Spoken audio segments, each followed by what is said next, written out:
ओम नमः शिवाय। हर हर महादेव। आज वैशाख माह के शुक्ल पक्ष की नवमी तिथि और मंगलवार है। परम पुण्यदायी वैशाख का महीना अब समाप्त होने जा रहा है। वैशाख माह के अंतिम दिन बहुत ही फलदायी होते हैं। जो भी विष्णु भक्त किसी कारणवश पूरे वैशाख माह में स्नान नहीं कर पाए हैं, उन्हें वैशाख के अंतिम दिनों में एकादशी से लेकर वैशाख पूर्णिमा तक स्नान करके तुलसी, बर और पीपल के जल सींचे और विष्णु भगवान की पूजा अर्चना जरूर करें। अगर हम सच्ची श्रद्धा से वैशाख के अंतिम 5 दिनों तक वैशाख माह के नियमों का पालन करते हुए स्नान और पूजा करते हैं तो हमें वैशाख के पूरे महीने का पुण्य फल प्राप्त होता है। तो आप सभी श्रोताओं के मंगल जीवन की कामना करते हुए शुरू करते हैं आज की कथा। हमेशा की तरह सबसे पहले सुनेंगे गणेश जी भगवान की कहानी। प्रेम से बोलिए गणेश गजानंद की जय हो। एक बार की बात है, एक बुढ़िया गणेश जी भगवान को की भक्ति किया करती थी। सुबह जल्दी उठती, स्नान करके पहले गणेश मंदिर जाती, गणेश जी को सुंदर से तिलक करती और गुड़ का भोग लगाती। बड़े ही श्रद्धा भाव से गणेश जी के नामों का स्मरण किया करती थी। यह उसका नियम था। चाहे आंधी हो या तूफान, वह बुढ़िया गणेश जी के मंदिर जरूर जाती थी। ऐसा करते करते सालों बीत गए तो गणेश जी भगवान उस बुढ़िया की भक्ति से बहुत ही प्रसन्न हुए। तो एक दिन उसे सपने में दर्शन देकर कहने लगी कि बूढ़ी माई, मैं तुमसे बहुत ही खुश हूँ, तो वरदान मांग की क्या मांगना चाहती है। तो बुढ़िया कहने लगी कि गणेश जी महाराज, आपने मुझे दर्शन दिए, इससे अच्छा मेरे लिए क्या हो सकता है। मांगना तो मुझे कुछ नहीं आता है, मैं क्या मांगूँ। इस तरह फिर बुढ़िया सोचने लगी। तो गणेश जी महाराज कहने लगे कि बूढ़ी माई परेशान मत हो, मैं कल फिर आपके सपने में आऊँगा, तब तक तुम आराम से सोच लेना कि तुम्हें वरदान में क्या मांगना है। वरदान मैं तुम्हें एक ही दूंगा। ऐसा कहकर गणेश जी भगवान अंतर ध्यान हो गए और उस बुढ़िया की आंखें खुल गई। आँख खुली तो सुबह हो चुकी थी। तो बुढ़िया सोचने लगी कि घर में अन्न और धन भी नहीं है और मेरे कुल का दीपक भी नहीं है, मैं क्या मांगूं, मेरी तो समझ में नहीं आता। तो यह इस तरह सोचते हुए बुढ़िया ने अपने पुत्र को बुलाया और पूछा कि बेटा, मुझे गणेश जी ने रात में सपने में दर्शन दिए थे और बोल रहे थे कि तुम्हारे पूजा पाठ से बहुत ही प्रसन्न हूँ, तो क्या मांगना चाहती है। वरदान देना चाहता हूँ, क्या मांगती हो। तो मुझे तो समझ में नहीं आया कि मैं क्या मांगूँ। बेटा तू बता दे, मुझे क्या मांगना चाहिए। तो बुढ़िया का पुत्र कहने लगा कि माँ, तुम गणेश जी से बहुत सारा धन दौलत मांग लो, हमारी गरीबी दूर हो जाएगी, तो हमें भी सब कुछ मिल जाएगा। लोगों को देखो कितने ऐसो आराम से रहते हैं, हमारे भी सपने पूरे हो जाएंगे। तो बेटे की बात सुनकर ने बुढ़िया ने बहू की आवाज़ लगाई। तो बहू आई और सासू माँ से पूछने लगी कि माँ जी, कहिए क्या बात है, आपने मुझे किस लिए बुलाया है। तो उसकी सास कहने लगी कि बेटा, रात में मुझे सपने में गणेश जी भगवान ने दर्शन दिए हैं और वह कह रहे थे कि मैं तुम्हें वरदान देना चाहता हूँ। मेरी तो समझ में नहीं आता कि मैं क्या मांगूँ। तो सासू माँ की बात सुनकर बहू कहने लगी कि माँ जी, यह बात तो बहुत अच्छी बात है, आप ऐसा गणेश जी से पोता मांग लो कि आपका मन नहीं करता कि हमारे घर में भी नन्हे शिशु की किलकारी गूंजे, हमारा भी वंश बढ़े। तो बुढ़िया कहने लगी कि बेटा, तेरी बात तो सही है। अब बुढ़िया तो कसमें थी कि गणेश जी ने तो एक ही वरदान देना है, उसमें मैं क्या मांगूं। तो वह बुढ़िया सोचती सोचती पड़ोस में चले अपनी सहेली के पास गई और जाकर पूछने लगी कि बहन, तू मुझे बता कि मैं क्या मांगूं। तो बूढ़ी माई की सारी बात सुनकर उसकी पड़ोसन कहने लगी कि बहन, तू तो अब थोड़े दिन जिएगी, तू क्यों धन मांगी, और क्यों नाती मांगी, वह तेरे लिए किस काम की। तू ऐसा कर, गणेश जी भगवान को कह देना कि बुढ़ापे तक मेरी आँखों की रोशनी बनी रहे। आदमी बूढ़ा हो जाने के बाद अपनी रोशनी खो देता है और आँखों के बिना तो जीना बहुत ही कठिन है। बेटा, बहू तो अपने सुख की चीज़ें मांग रहे हैं, लेकिन मुझे तो लगता है कि पूजा पाठ तुमने की है तो तुम्हें अपने लिए कुछ मांगना चाहिए। तो बुढ़िया को तीनों की बातें ही सही लगी, लेकिन दुविधा यह थी कि गणेश जी ने तो केवल एक ही वरदान देने की बात कही थी। तो बुढ़िया ने अपने मन में कुछ विचार किया और सो गई। गणेश जी ने बुढ़िया के सपने में दर्शन दिए और कहा कि बूढ़ी माई, अब बताओ। बुढ़िया कहने लगी कि प्रभु, मुझे और कुछ नहीं चाहिए, मेरी तो एक ही इच्छा है कि मैं अपने पोते को सोने की थाली में सोने के चम्मच से भोजन करता हुआ देख सकूं। तो बुढ़िया की बात सुनकर गणेश जी मुस्कुराते हुए कहने लगे कि मैया, तू तो बोल रही थी कि मुझे मांगना ही नहीं आता, लेकिन तूने तो मुझे ठग लिया। तूने तो एक ही वरदान में अपने लिए आंखें, धन और पोता तीनों चीज़ें मांग लिए। आंखें होगी तो देख पाओगी, धन होगा तो पोता सोने की थाली में भोजन करेगा। तुमने तो बहुत ही चतुराई से एक ही वरदान में सारी चीज़ें मांग ली है। मैं तुम्हारी भक्ति और बुद्धिमानी से बहुत ही प्रसन्न हूँ। जैसा तुमने वरदान मांगा है वैसा ही फल तुमको प्राप्त होगा। ऐसा कहकर गणेश जी भगवान अंतर्ध्यान हो गए और बूढ़ी माई को जैसा मांगा था वैसा सब कुछ मिल गया और बेटा भी खुश, बहू भी खुश। बेटा बहू को देखकर बुढ़िया और भी ज़्यादा खुश हो गई। बोलिए गणेश जी महाराज की जय हो। अब अपने सुनेंगे मंगलवार की कथा। बोलिए हनुमान जी बाबा की जय हो। एक बार नैमिषारण्य तीर्थ में 88,000 मुनि एकत्रित होकर सूत जी से पूछने लगे कि हे महामुनि, आपने हमें अनेक पुराणों की कथा सुनाई है, अब कृपया करके हमें कोई ऐसा व्रत और उसकी कथा बताइए जिसके करने से संतान की प्राप्ति हो तथा मनुष्य को रोग, शोक, अग्नि, सर्प आदि का भय ना रहे। कलयुग में सभी जीवों की आयु बहुत ही कम होती है। अगर उन्हें इस तरह रोग और चिंता के कष्ट लगे रहेंगे तो वे श्री हरि के चरणों में अपना ध्यान कैसे लगा पाएंगे।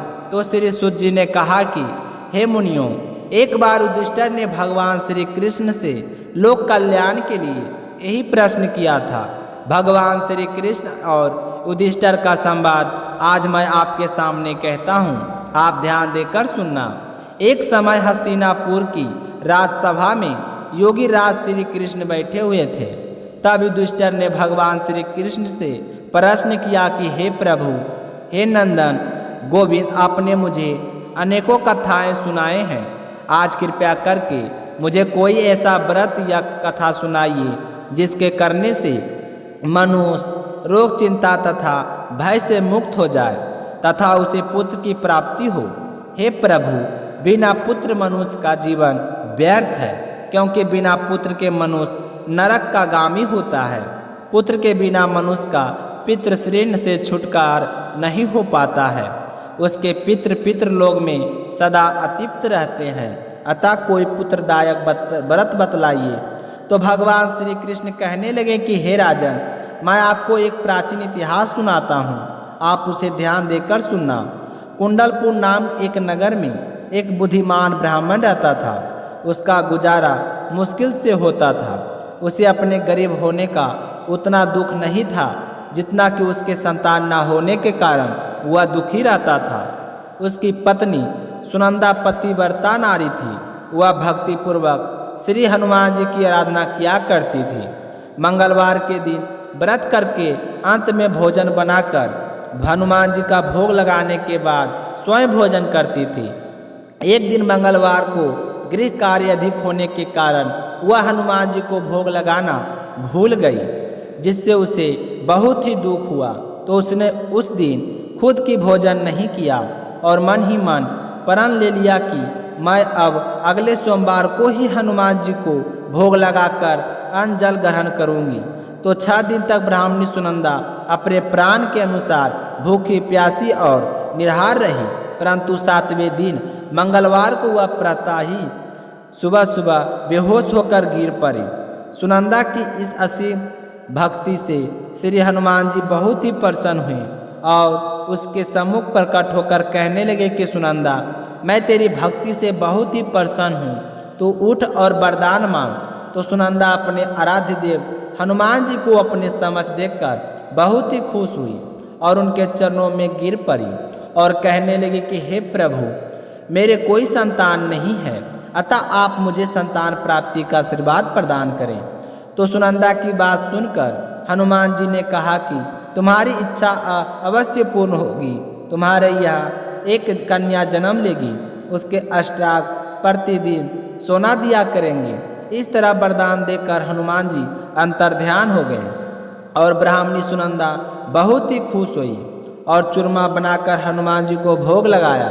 फिर अपने व्रत का पारण किया। जब उसका पति घर आया तो वह बहुत ही खुश होकर भगवान का दिया हुआ वरदान अपने पति को बताया। तो लड़के के बारे में सुनकर ब्राह्मण देवता पहले तो दुखी हुए, परंतु सोना मिलने की बात सुनी तो वह प्रसन्न हो उठे। सोचने लगे कि अगर ऐसी कन्या मेरे घर में जन्म लेगी तो मेरी तो सारी गरीबी दूर हो जाएगी। तो हनुमान जी की कृपा से 10वें महीने ब्राह्मणी ने बहुत ही सुंदर कन्या को जन्म दिया। 10वें दिन महीने ने ब्राह्मण ने अपनी उस बालिका का नामकरण संस्कार करवाया। तो उनके कुल कल पुरोहित ने उस बालिका का नाम रत्नावली रखा। रत्नावली ने अपने पिछले जन्म में मंगल देव के व्रत किए थे, तो उसके पुण्य के प्रभाव से रत्नवाला और अष्टांग प्रतिदिन बहुत सारा सोना देता था। उस सोने से नंदा ब्राह्मण बहुत ही धनवान हो गया और ब्राह्मणी सुनंदा में भी इस बात का अभिमान आ गया। ऐसे ही समय बीतता गया।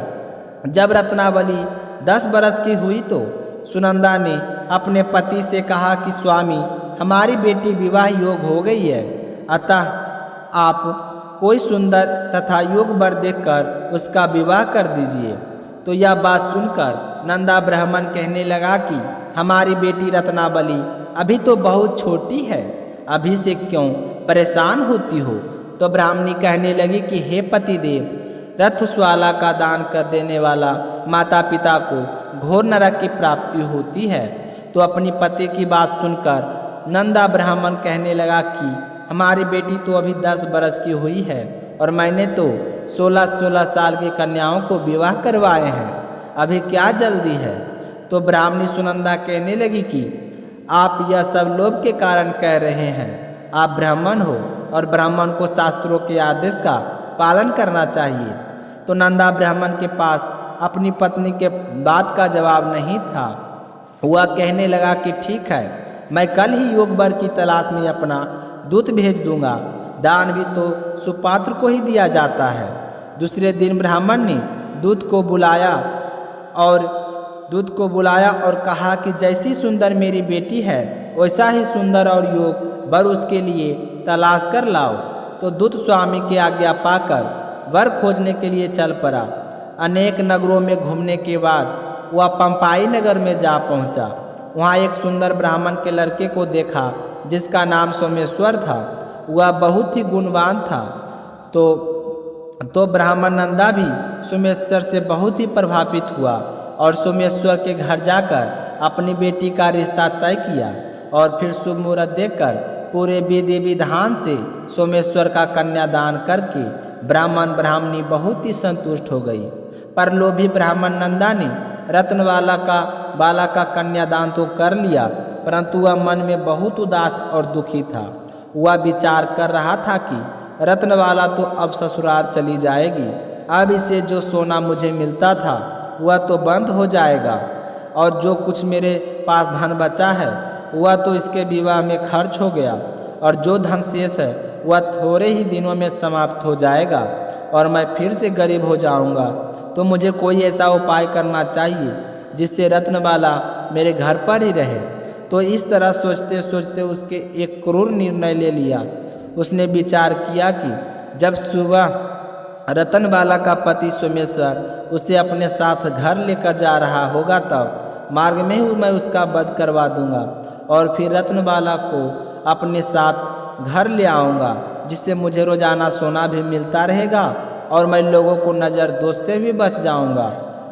कोई मुझे यह नहीं कहेगा कि मैंने अपनी बेटी का विवाह नहीं किया, क्योंकि ब्राह्मण परिवार में कन्या का विवाह सिर्फ एक ही बार किया जाता है। तो यह बहुत ही अच्छा उपाय है। यह सोचकर वह सो गया। सुबह काल हुई तो नंदा और सुनंदा ने अपने जमाता जमाई तथा पुत्री को बहुत सारा धन देकर विदा किया। तो सोमेश्वर अपनी पत्नी रत्नावली को लेकर अपने नगर की तरफ चल पड़ा। ब्राह्मण नंदा ने जिस तरह से क्रूर निर्णय लिया था, उसके अंजाम देने के लिए अपने दूत को भेज दिया और कहा कि मैं ही मेरे जवाई का वध कर देना। तो दूत मार्ग में छिपकर बैठ गया और जैसे ही सोमेश्वर उसे छिपे हुए स्थान के पास से गुजरने लगा, तो ब्राह्मण के दूत ने उसका वध कर दिया और यह समाचार ब्राह्मण तक भी पहुंचा दिया। अपने जमाई का वध का समाचार सुनकर नंदा ब्राह्मण अपनी पत्नी के साथ वहां पहुंचा जहां यह जघन्य अपराध किया हुआ था और रुदन करती हुई अपनी पुत्री से कहने लगी कि हे पुत्री, लुटेरों ने ऐसा अनर्थ करते हुए कुछ भी नहीं सोचा, लेकिन यह तो भगवान की इच्छा है। भगवान के आगे किसी का भी बस नहीं चला। अब तू मेरे साथ घर चल। जो भाग में लिखा होता है वही होता है। तू मेरे साथ चल और अपना बचा हुआ जीवन वहीं पर व्यतीत कर। अपने पति की मृत्यु से दुखी हुई रत्नावली अपने पिता से कहने लगी कि पिताजी, मैं तो मेरे पति के साथ ही सती होना चाहती हूँ। जब मेरे पति ही नहीं हैं तो मेरे जीने का क्या फ़ायदा। तो रत्नावली के माता पिता ने उसे बहुत समझाया, लेकिन वह नहीं मानी। तो उसने मरने की ठान ली। उसने विलाप करते हुए अपने माता पिता के से सती होने की इच्छा बताई। तो वह ब्राह्मण नंदा विचार करने लगा कि मैंने अपने जवाई का वध करवा के इस पाप का अपने सर लिया है, तो रत्नवाला तो अपने पति के साथ ही अपने प्राण तक देने को तैयार था। तो मेरा तो दोनों तरफ से मरना हो गया। अब ना तो धन मिलेगा और जवाई का वध करवाने के कारण मुझे यम यातना भोगनी पड़ेगी। वह अलग। यह सोचकर वह ब्राह्मण बहुत ही दुख हुआ। फिर सोमेश्वर की चिंता बनाई। रत्नबाला सती होने की इच्छा से पति का सर अपनी गोद में रखकर चिता में बैठ गई। जैसे ही चिता में अग्नि दी गई, वैसे ही प्रसन्न होकर मंगलदेव वहां पर प्रकट हो गए और कहने लगे कि हे रत्नावली, मैं तेरी भक्ति से बहुत ही प्रसन्न हूँ, तो वरदान मांग। तो रत्नवाला ने अपने पति का जीवन दान मांगा। तो मंगलदेव कहने लगे कि रत्नवाला, तेरा पति अजर अमर है, इसका अलावा तेरी कोई और इच्छा हो तो वह मांग। तो रत्नवाला कहने लगे कि हे ग्राहकों स्वामी, यदि आप मुझ पर इतने ही प्रसन्न हैं तो मुझे वरदान दीजिए कि जो भी मनुष्य मंगलवार के दिन प्रातःकाल पुष्प लाल चंदन से आपका पूजन करे, उसे रोग व्याधि ना हो, सजनों से उसका कभी वियोग ना हो, सर्वयज्ञ तथा शत्रुओं का कोई भय ना रहे, उसका घर परिवार सभी प्रकार से सुखों से भरा रहे, श्रीनकर्ता श्री से मुक्त होकर धन संपत्ति का स्वामी हो जाए। जो स्त्री मंगलवार का व्रत करे वह कभी विधवा ना हो। तो रत्नवाला की बात सुनकर मंगलदेव तथास्तु कहकर अंतर्ध्यान हो गए। मंगलदेव की कृपा से सोमेश्वर जीवित हो गया और अपने पति को पुनः जीवित देख पाकर रत्नवाला बहुत ही प्रसन्न हुई। सोमेश्वर अपनी पत्नी को लेकर अपने नगर को चला गया। रत्नवाला को यह पता चल गया था कि उसके पति की हत्या लोभ के कारण उसके पिता ने करवाई है, लेकिन उसने किसी को कुछ नहीं बताया। उसने अपने पिता को क्षमा कर दिया। पति पत्नी आजीवन मंगल व्रत करने लगे और मंगलदेव की कृपा से इस लोक का सुख ऐश्वर्य भोग कर अंत में स्वर्ग लोक को गए। हे हनुमान जी बाबा, जो भी व्यक्ति मंगलवार के दिन व्रत रखकर आपकी इस परम पावन कथा सुने, उसकी सारी मनोकामनाएं पूर्ण करना और अपना आशीर्वाद हमेशा उस पर बनाए रखना। बोलिए हनुमान जी बाबा की जय हो।